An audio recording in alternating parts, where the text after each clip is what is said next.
Hey everyone, welcome. Today we're going to tackle a number that has this huge impact on your financial life, but let's be honest, often feels like a complete mystery, your credit score. We are going to break it all down and turn that mystery into mastery. So let's dive right in. But first, just a quick and really important heads up. This explainer is for your information only. It is absolutely not financial advice. You should always chat with a qualified professional before you make any big money decisions. All right, so let's get right to the big question. Why should you even care about this little 3-digit number? Well, it turns out it has a massive, and I mean massive impact on your wallet. Let's look at a real-world example to see what I mean. So check this out. Imagine two people buying the exact same car with the exact same $30,000 loan. Now, person A, they've got a great score, a 780. Person B, on the other hand, has a score of 580. Over the life of that loan, person A is going to pay about $4,000 in interest, and person B, a whopping $11,000? I mean, that is a $7,000 difference. $7,000 gone for the exact same car, all because of the difference in their credit scores.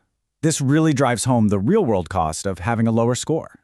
So, okay, what is this powerful number anyway? Well, to put it simply, a credit score is basically a grade that tells lenders how likely you are to pay back money you owe. Think of it as a snapshot of how trustworthy you are with credit. And trust me, its influence is absolutely everywhere. It's the thing that decides the interest rates you'll get on mortgages and car loans. It can determine whether a landlord even approves your rental application, it affects your insurance premiums, and believe it or not, in some cases, it can even pop up in job applications. It's kind of quietly shaping your whole financial life. Okay, so now that we're all on the same page about why this matters so much, let's actually decode these numbers. We're going to focus on the most common model out there, which is the FICO score. Yep, here in the US, the FICO score is pretty much king. FICO just stands for Fair Isaac Corporation. That's the company that came up with this whole thing. It runs on a scale from a low of 300 all the way up to a perfect 850. And it's pretty simple. The higher the number, the better you look to anyone who might lend you money. So that naturally leads to the question that's probably on your mind right now. What exactly is considered a good score? So let's break it down.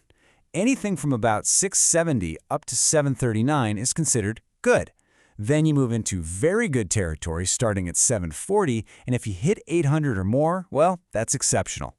Anything below 670 starts to fall into the fair and poor ranges, and that's where borrowing can get a lot more expensive. But if there's one number you take away from this section, make it this one, 740. This is kind of the magic number. Once you cross that 740 threshold, you start getting access to the very best interest rates and the best loan terms out there. So aiming for 740 and above is really the goal. All right, so how in the world is this number even calculated? Well, I like to think of it like a recipe with 5 key ingredients, and each one has a different weight. And this chart here just lays it all out. You can see right away, 2 factors are the heavy hitters, making up almost 2/3 of your entire score. That's your payment history at 35% and your credit utilization at 30%. The other 3, length of history, credit mix, and new credit, make up the rest. Let's start with the absolute biggest piece of the pie, payment history. At 35%, it all comes down to one simple question. Do you pay your bills on time? Just one late payment can really hurt your score. This is, without a doubt, the single most important factor. Next up, the second most important factor, credit utilization. This is just a fancy way of saying how much of your available credit you're actually using. And here's the golden rule you always hear about. Try to keep your total balance below 30% of your total credit limit. And honestly, if you really want to knock it out of the park, getting under 10% is the goal. Okay, next up we've got the length of your credit history, which is 15% of your score. This is all about the average age of your accounts. And listen up, because this is exactly why you hear experts say you should not close old credit cards you don't use anymore. Keeping them open helps keep your credit history nice and long. And racking up the formula, we have the last 2 pieces, each worth 10%, credit mix and new credit. Basically, lenders like to see that you can handle different kinds of debt, like credit cards and loans. But at the same time, going out and applying for a bunch of new credit all at once? Yeah, that can look like a red flag and ding your score for a bit. Okay, so you've got all this info. How do you actually check your score? I mean, before you can improve it, you got to know where you stand. And the best part is, you can absolutely do it for free. All right, here are the best places to go.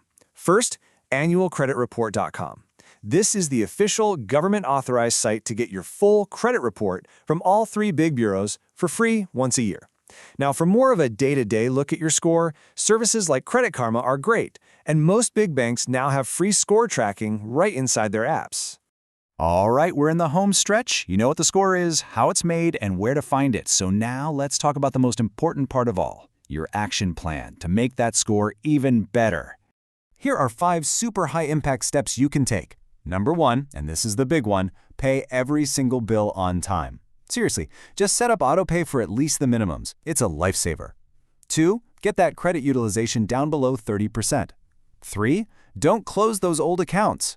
And 4 and 5 are fantastic if you're trying to build or rebuild your credit. You can become an authorized user on a family member's card, or get what's called a secured card if you're starting from scratch. And one last thing on this, and it's really important. You have to be patient. Your score is not going to jump 100 points overnight, but if you stick with these habits, you'll almost certainly see some real, meaningful improvement in just a few months, maybe 3 to 6. Consistency is key. So let's just do a super quick recap. If you walk away with nothing else, remember these 2 things. Focus your energy on the 2 factors with the highest impact. Make your payments on time, every single time, and keep your credit card balances low. That right there is the foundation of a great credit score.